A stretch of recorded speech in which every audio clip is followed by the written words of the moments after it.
I've always been curious on where life started, what's the purpose of life, why am I here, and where do we go after this? And through all of that, you kind of uncover new ideas and you discover that maybe the history that was taught and maybe the stuff that was taught growing up might not have been fully accurate. It might have been just a smaller scope of the bigger picture. My point being, though, is that I don't know if you believe in ancient civilizations or not, but there is a history beyond history where all of the ancient sayings, all of the ancient dialects, all of the age-old adages point down to one single message. And that message I will have here for you today. The message is, all is the mind, right? Do not fear, have faith. Love is your guiding compass. And I think in a world of AI, in a world of technology, we're so caught up with the external, you've lost sight of your inner compass. And that's, I would argue, is probably the root cause of a lot of problems that occur in people's lives. And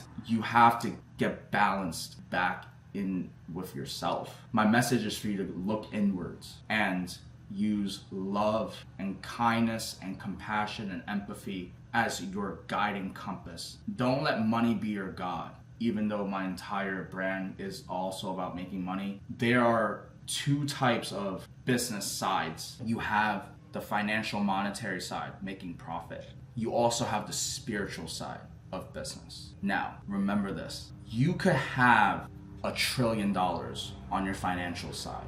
But if you have zero spiritual, you're never gonna be happy. But here's the thing, you could just have $1, just $1 on the financial side. But if you just believe, if you just have faith, if you let your inner self, your inner compass be your guiding, and you have that spiritual, man, that equation, your $1 with a spiritual could go into trillions. All is the mind. Have no fear. And don't let anybody stop you from chasing your dreams. Rise to your peak, flow to your rhythm.